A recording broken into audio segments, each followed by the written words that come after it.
So if you want to have the energy that you need to achieve your goals, there's going to be four major areas of health that you need to take care of. Now, all of us pretty much have a general idea of, what's healthy for us and what isn't.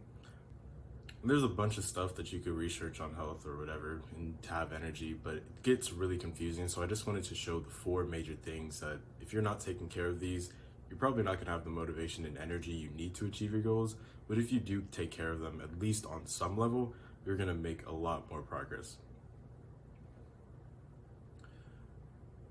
Now, the first area, which was a huge issue for me, was sleep. So they recommend that you get 7 to 9 hours of sleep every single day. And I'm sure you already know this, but what a lot of people do, like me, or like I used to, was just pull out all-nighters sometimes. Maybe I'd just be playing a video game with one of my friends. I'm like, oh, I'll just stay up a little later. I'll catch up on my sleep a little bit later. But of course, it was a huge mistake. Sleep is one of those meta things that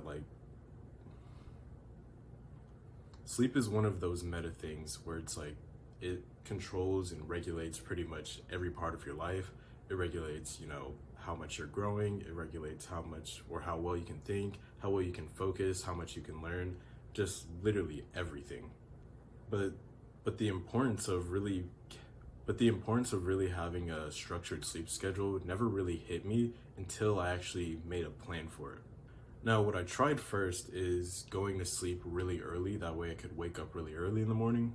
And it's because in the success space, there was a lot of, talk about, oh yeah, if you want to be really successful, you got to wake up at 3 a.m. or 4 a.m. in the morning. And it's like, I really had that belief, and I would go to sleep really early, feel really crappy because I still wanted to, hang out, do whatever during the nighttime.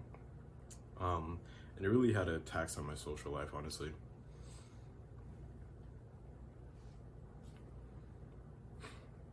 And eventually, because of that, I got more and more frustrated, and I was like, okay, screw the sleep schedule. I'm just gonna, do whatever I was doing. Now, I get where the idea comes from to wake up early in the morning, because when you wake up early in the morning, nothing's really open, people aren't awake, there's a lot less distractions, so you have more time to really focus on, the things that you need to do.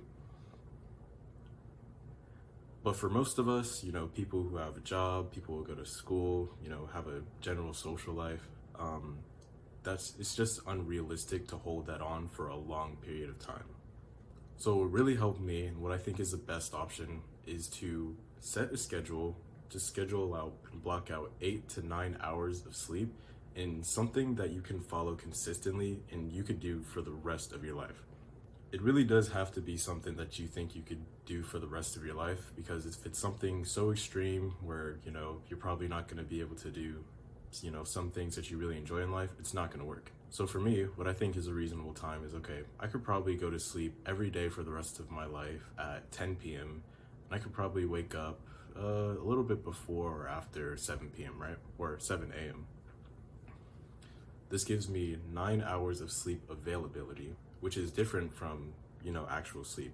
And what I mean by that is that with sleep availability, this is the time that you can sleep. But what your actual sleep is going to be a little bit less than that. So what some people can do is they can just go to sleep just like that. But for a lot of us who, aren't very good at going to sleep, or at least if you break your schedule a little bit, you're going to have a little bit more trouble just going to sleep as fast. But if you set that availability, now you can say, okay, I'm going to go to sleep at this time. And even if I have some trouble going to sleep and actually falling asleep, I have this availability. So I'm most likely going to get the sleep that I need to. I hope that makes sense. The next major part is exercise. There's a lot of information out there, but the best thing I got, especially just for having more energy throughout the day, I got the idea from Awaken the Giant Within by Tony Robbins.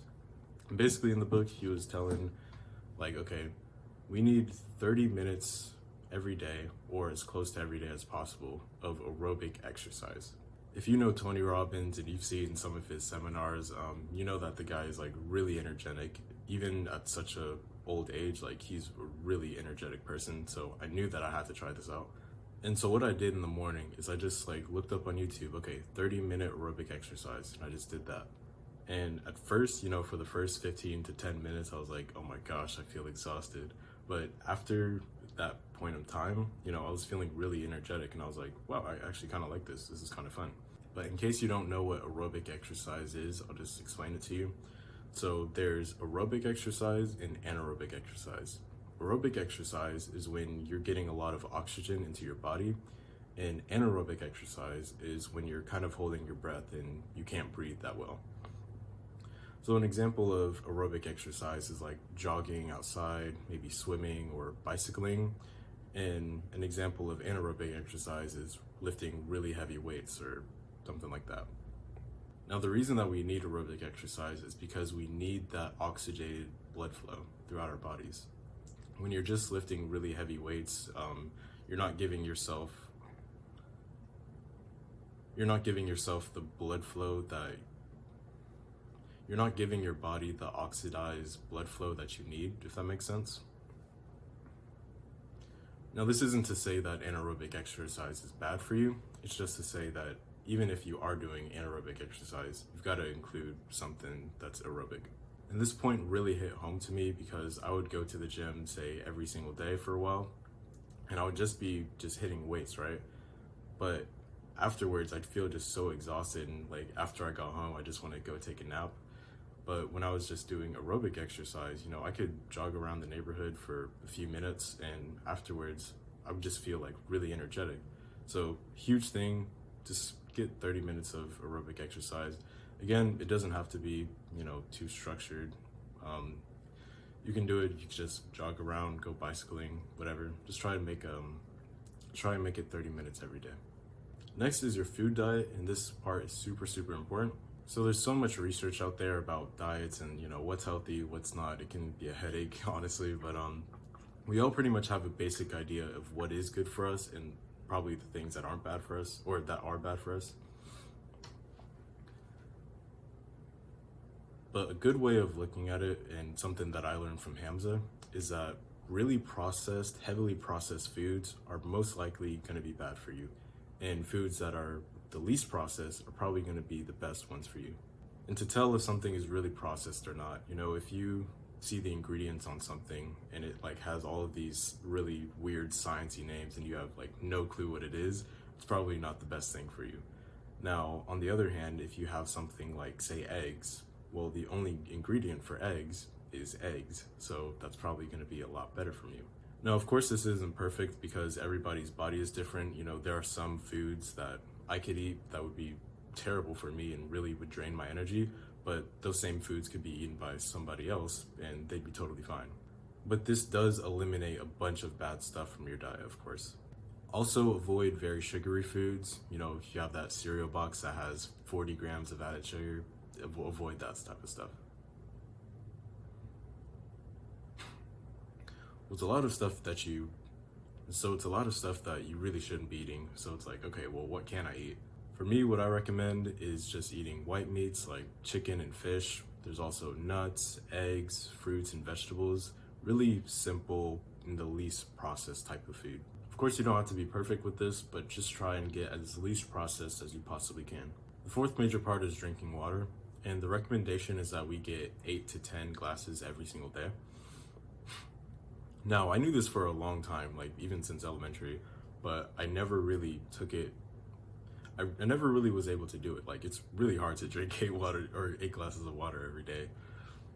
And mostly the reason for it was you just don't feel thirsty that much. Like, even though I'm the type of person where if I go to a restaurant, they ask like, okay, what would you like for a drink? Like, I'm always gonna say water. But at the same time, to get to that 8 glasses, most of us don't feel like that thirsty to drink 8 glasses of water every day. And to be honest, I'm not even able to get to 8 glasses of water every day consistently. But I have been getting to 5 to 6 glasses of water consistently. And what's really helped me is that every day in the morning, I just straight up drink 3 glasses of water. I just chug that down with also with some vitamins that I have, and that really helps me because it's not something I have to think about, and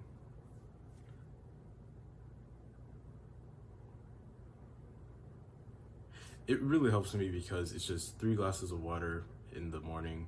That's a lot better than a lot of people are getting every day, honestly. But yeah, if you can just have a structured routine where it's like, okay, at this time I'm going to have this amount of water. Like in the morning I have those 3 glasses. When I have lunch, I'll try and have 2 glasses. Dinner, 1 glass, something like that. Because if you're not intentional about it, if you don't like get that urge and feeling thirsty, it's probably not going to happen. But also what really helps is I always keep a glass of water at my desk. And this really helps because, you know, when I do get that urge and like I feel kind of parched and I would just want to drink something, I'm not having to make the decision to like get up, okay, grab a glass of water, okay, come back and sit down. It's just right there for me. And it's really helpful because now I don't need to, I pretty much make it a lot easier for me to do it. What some people do is use a motivation bottle where it's like, you have some big bottle and you know, they have just marks like at each point just saying, okay, say like 10 a.m., 12, 2, 4, and like the idea is that you get to a certain level by certain time periods. It's never worked for me because I'm not looking at a bottle the whole day. I'm really just focused on something else. But for some people, it probably does work. I mean, if it works, you can try it, but it didn't work for me. But yeah, I hope this video gave you value. If it did, leave a like, subscribe, and let me know down in the comments. Thank you.